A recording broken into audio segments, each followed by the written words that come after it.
Hello, everybody, and welcome back to another episode of Mind, Money, Soul. And today I'm going to do a little life business update.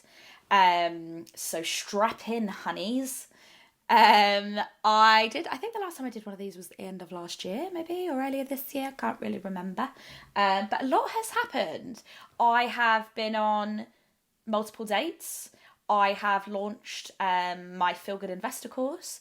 I went on a mindfulness retreat that quite honestly changed my entire life. So that's quite a big one. And I just want to, touch on some of those things and tell you a little bit about what's coming up. So let me talk about the mindfulness retreat first. So a couple of weeks ago, so it was back at the start of March, my housemate, who is one of my best friends, one of her best friends, lives in LA, and she is a mindfulness and transformational coach. She is a very good friend of mine as well.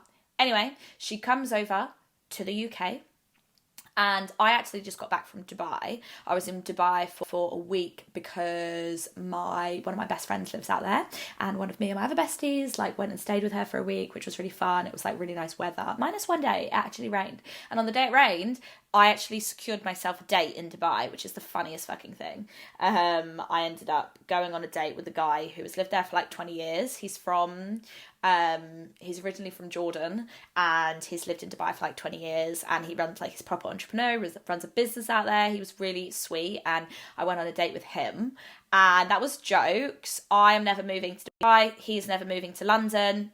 That's the end of that. I'll probably see him again if I go back to Dubai, but that's kind of it, but it was really funny. But yeah, Dubai was so lovely to see my friends and her babies and all that kind of stuff. So that was lovely. But then when I got back, Jessie, our friend from LA, came and stayed with us for about 2 weeks. During that time that she was here, she ran a mindfulness retreat, which was basically, she ran it with a friend of hers called Win, and they basically teach this thing called the three principles, and it's very, very connected to Buddhism and different kind of spiritual practices. I guess it's a more modern version by a guy named Sydney Banks. And we basically did this 2-day retreat where there was about 11 or 12 of us, and we were in a room with Jessie and Win, and they were sat at the front, and we were sat in a semicircle. And normally I've done a lot of self-help, personal development, spiritual retreats, workshops, courses, days out, events, all of that kind of stuff, and this was nothing I've ever done before. And they basically just sat at the front and for 2 days straight told us different stories, and we spoke and we would ask questions, and it was so emotional. And all I can say is it changed my life. Basically, it's really hard to get across in a short period of time. But essentially, it's this idea that all of our suffering comes from our thoughts, and we are not our thoughts. We have thoughts happen to us, but we get to choose which thoughts to believe. But what is the thing that as humans keep us running, keep us going? What comes through us is essentially wisdom, universe, life, whatever. What is it that's keeping your heart beating? What is it that's keeping the blood pumping around your body? What is it that's fueling your digestion working, your reproductive system? That is something intangible. And I went and saw a talk from Liz Gilbert last week, actually. She wrote Eat, Pray, Love. She's fucking amazing. And she also wrote one of my big favourite books called Big Magic, which is all about creativity, and it was amazing. And she basically spoke about how Charles Darwin, who obviously invented Darwinism, which is the biology of evolution of whatever, that theory where we came from apes. He had a friend called I think his name was Alfred. I might have got that wrong. But they basically invented Darwinism together. But Alfred was yes, I believe in this, and I believe in the biology and the science, but there's something bigger at play here. There's another energy, there's another force. And that is the force that runs through all of us. That is the wisdom that we all have access to. It's our gut feeling. It's that thing that it's where creativity comes from. When you get an idea of something, where has that idea come from? You haven't thought of the idea. The idea's popped to you whilst you're walking, or whilst you're in the shower, or whilst you're sat having a nice little coffee in the sun, or when you're on holiday because you're relaxed, you're in flow, you're connected to your wisdom, you're not caught up in your thoughts.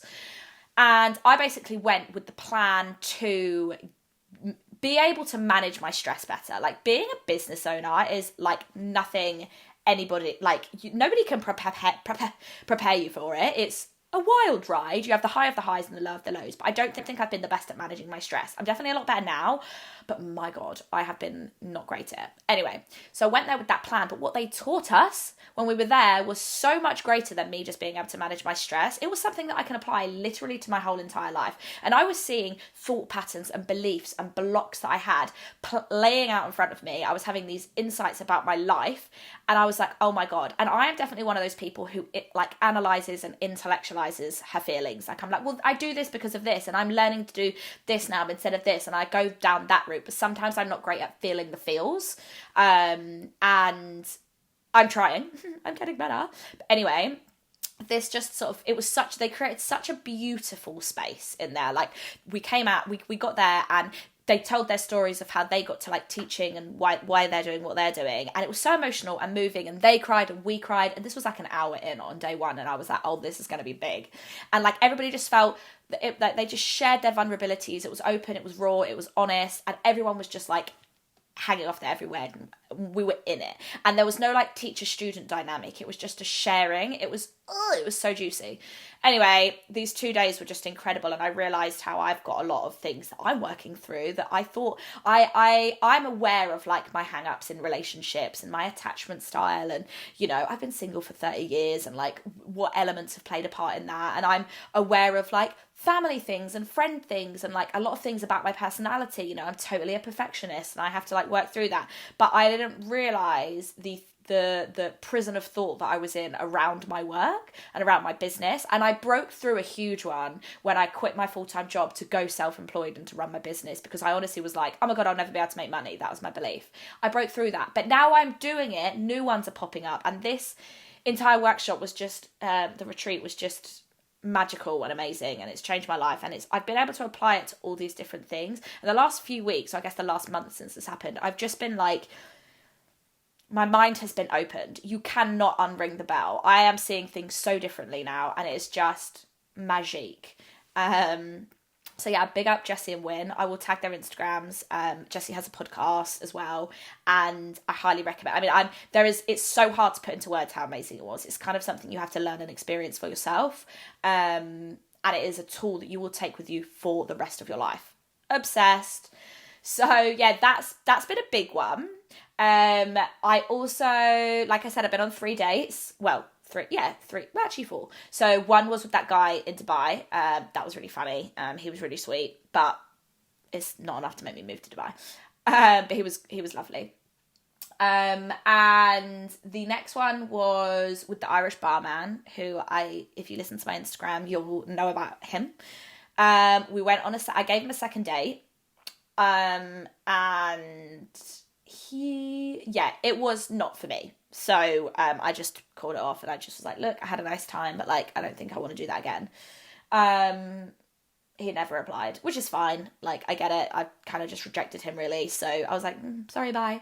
And then I also went on a double and a triple date. So the double date happened a couple of weeks ago. Me and my friend downloaded this app called Double, where you go and you match with someone, and if you match, you can then send their friends to your friend, and if they match, you end up in a giant group WhatsApp group chat together, and then you can organise a date. And we organised the double date, and it was so funny. We had such a good time. It was just like such a laugh, and basically the boys were best mates, and me and my friend, obviously, like, she's like one of my best mates, and it was just so fun. And then what happened during that time was one of my friends matched with one of their friends on the app. So like, this made like a third couple. So we were like, should we go on a triple date? So this weekend we went on a triple date, and I don't know if anybody's ever done this before. It was so fucking funny. And obviously it makes it like handy, like the good factors at play were, I'm obviously friends with both of the girls. The boys were all friends. So then already everyone's comfortable. You know you're going to have a good time no matter what. They were they were just up for a laugh and just wanted to have fun. We were just up for a laugh, just wanted to have fun. So then like the intentions there was just like, let's just have a good time. Like, it's funny. And also like the partners, all the people that were like partnered together that matched on the app, everyone like found each other attractive. There was not one couple that was like, ugh, I don't really fancy my one, which obviously would have been a recipe for disaster, but you would have figured it out. But that makes it a lot easier, because it's just chill then. Like, there's no smokes and mirrors. It's like, great, everyone's having a good time, it's fine. So basically what ended up happening is we let them plan it. We were waiting to hear what was going on. They asked for our name and our shoe size, and they never did anything with that. So we were like, are we going bowling? Or are we going roller skating? We didn't know where we were meeting. They were an hour late. They were texting us like, sorry, we're going to be late. And we were like, where are we meeting though? And we were all at our friend's house having a drink. Anyway, we're talking about them. Obviously, we're having girly tea about them.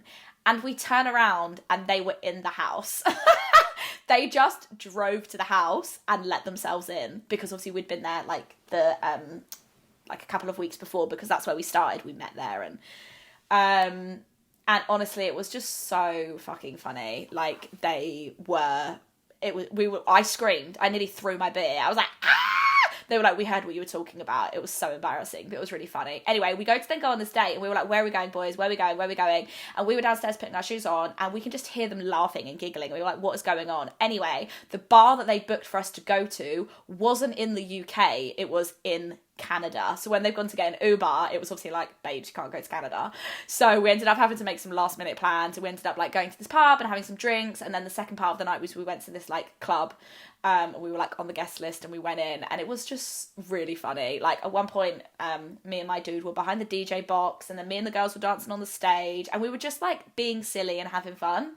And the boys are really funny as well. So between the six of us, it was just a laugh a minute.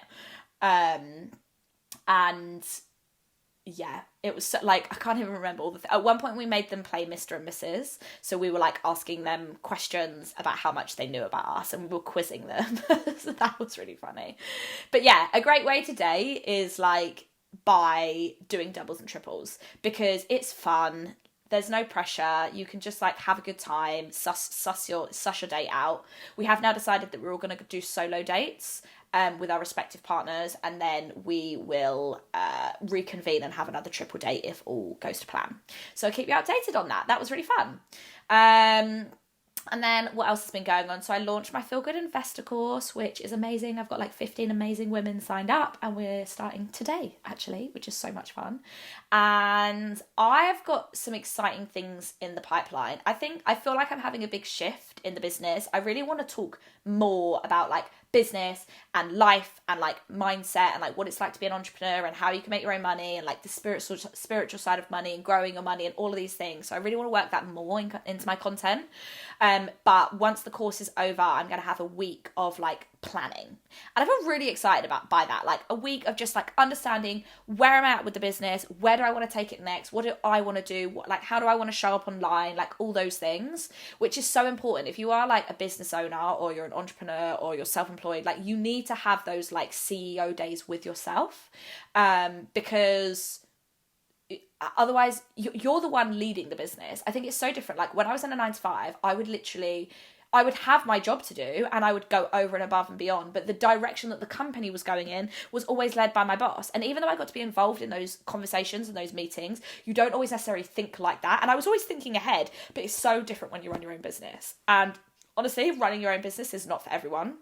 The cool thing is that we can all make money anywhere. So we can all have side hustles, we can all have all these extra things, right? But to actually fully own full-time and run a business is its own world. And I love it, and I would not change it for the world.